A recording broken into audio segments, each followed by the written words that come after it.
teachers and other specialists in early childhood education recognize that children develop at different rates. With adults and other children to listen to, talk to do things with, their minds will acquire naturally all the skills required for further learning. Take reading as an example.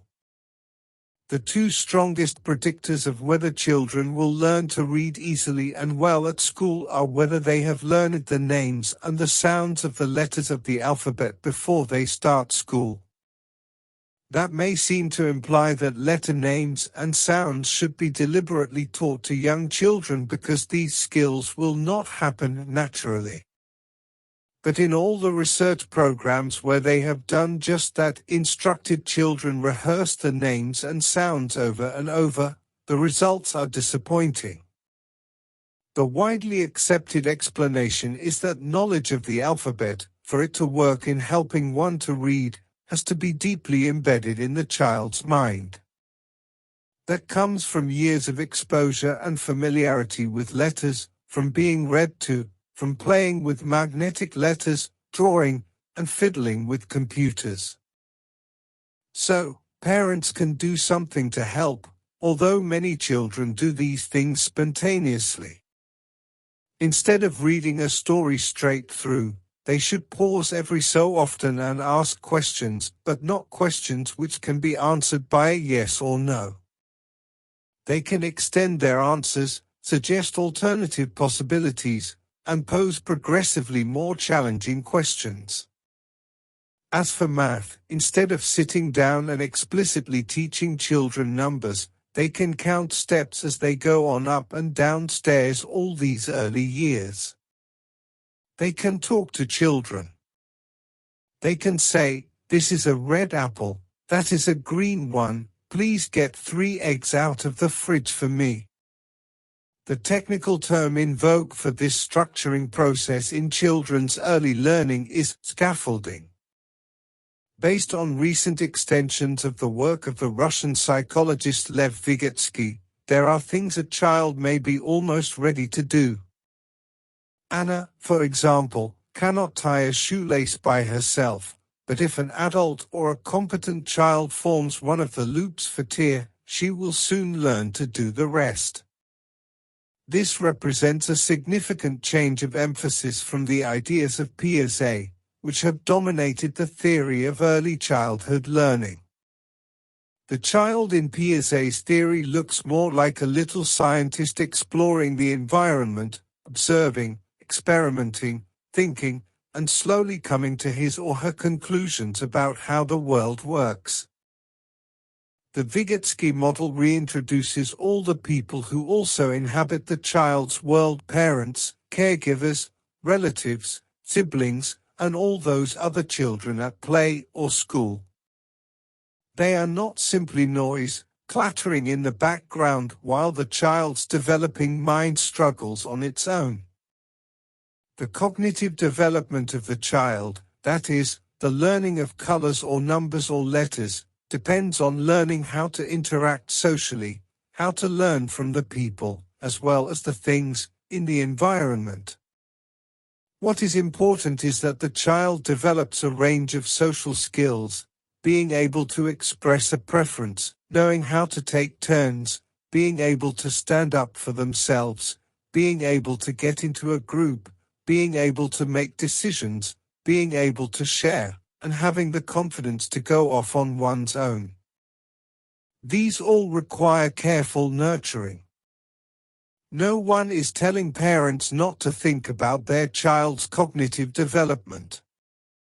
It is just that it is more important to think about a child's desire to chat and the importance of social interaction and play activity than the actually more trivial markers of intellectual achievement, such as being the first child to complete a task in the group. Zeki bir çocuk nasıl yetiştirilir? Erken çocukluk eğitiminde öğretmenler ve diğer uzmanlar çocukların farklı hızlarda geliştiğinin farkındadır. Dinleyecekleri, konuşacakları, birlikte bir şeyler yapacakları yetişkinler ve diğer çocuklarla birlikte. Zihinleri daha fazla öğrenmek için gereken tüm becerileri doğal olarak kazanacaktır. Okumayı örnek alalım. Çocukların okulda okumayı kolayca ve iyi şekilde öğrenip öğrenemeyeceklerinin en güçlü iki göstergesi okula başlamadan önce alfabedeki harflerin adlarını ve seslerini öğrenip öğrenemedikleridir. Bu küçük çocuklara harf adlarının ve seslerin kasıtlı olarak öğretilmesi gerektiği anlamına gelebilir. Çünkü bu beceriler kendiliğinden gerçekleşmeyecektir. Ama tam da çocukların bunu yaptıkları tüm araştırma programlarında talimat verilen çocukların isimleri ve sesleri defalarca tekrarladıkları sonuçlar umut verici değil. Yaygın olarak kabul edilen açıklama, alfabe bilgisinin okumaya yardımcı olması için çocuğun zihnine derinden yerleşmesi gerektiğidir. Bu harflere yıllarca maruz kalmak ve aşina olmak, çocuğa kitap okunması, manyetik harflere oynamak, çizim yapmak ve bilgisayarlarla uğraşmakla olur. Bu nedenle birçok çocuk bunları kendiliğinden yapsa da ebeveynler yardımcı olmak için bir şeyler yapabilir. Bir hikayeyi baştan sona okumak yerine sık sık ara vermeli ve sorular sormalılar.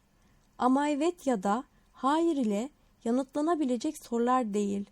Cevaplarını genişletebilir, alternatif olasılıklar önerebilir ve giderek daha zorlayıcı sorular sorabilirler. Matematiğe gelince, oturup çocuklara açıkça sayıları öğretmek yerine bu ilk yıllar boyunca merdivenden inip çıkarken basamakları sayabilirler. Çocuklarla konuşabilirler. Bu kırmızı bir elmadır. Bu yeşil bir elma. Lütfen bana buzdolabından 3 yumurta getir diyebilirler. Çocukların erken öğrenmesindeki bu yapılandırma süreci için moda olan teknik terim yapı iskelesi destek olmadır. Rus psikolog Lev Vygotsky'nin çalışmalarına göre bir çocuğun neredeyse yapmaya hazır olabileceği şeyler vardır. Örneğin Anne ayakkabı bağını tek başına bağlayamaz. Ancak bir yetişkin veya yetkin bir çocuk düğüm için halkalardan birini oluşturursa Anne kısa sürede gerisini yapmayı öğrenecektir. Bu erken çocukluk döneminde öğrenme teorisine hakim olan Piaget'in fikirlerinden önemli bir vurgu değişikliğini temsil ediyor. Piaget'in teorisinde çocuk daha çok küçük bir bilim insanı gibi görünüyor. Çevreyi keşfeder, gözlemler, deneyler yapar, düşünür ve yavaş yavaş dünyanın nasıl işlediğine dair sonuçlara varır. Vygotsky modeli, çocuğun dünyasında yaşayan tüm insanları, ebeveynler, bakıcılar, akrabalar, kardeşler ve oyundaki tüm diğer çocuklar yeniden tanıtır. Bunlar çocuğun gelişmekte olan zihni kendi başına mücadele ederken sadece arka planda tıngırdayan gürültüler değildir. Çocuğun bilişsel gelişimi yani renkleri, sayıları ve harfleri öğrenmesi, sosyal olarak nasıl etkileşimde bulunacağını, çevredeki insanlardan ve eşyalardan nasıl öğreneceğini öğrenmesine bağlıdır. Önemli olan çocuğun bir dizi sosyal beceriyi edinmesidir. Bir tercihi ifade edebilmek, bir şeyi sırayla yapmayı bilmek, kendi ayakları üzerinde durabilmek, bir gruba girebilmek, karar alabilmek, paylaşabilmek ve kendi başına hareket etme güvenine sahip olmak. Bunların hepsi özenli bir şekilde yetiştirmeyi gerektirir. Kimse ebeveynlere çocuklarının bilişsel gelişimi hakkında düşünmemelerini söylemiyor. Sadece bir çocuğun sohbet etmeye, arzusunun, sosyal etkileşimin ve oyun etkinliğinin önemini düşünmek, grupta bir görevi tamamlayan ilk çocuk olmak gibi entelektüel başarının gerçekte daha önemsiz olan göstergesinden daha mühimdir.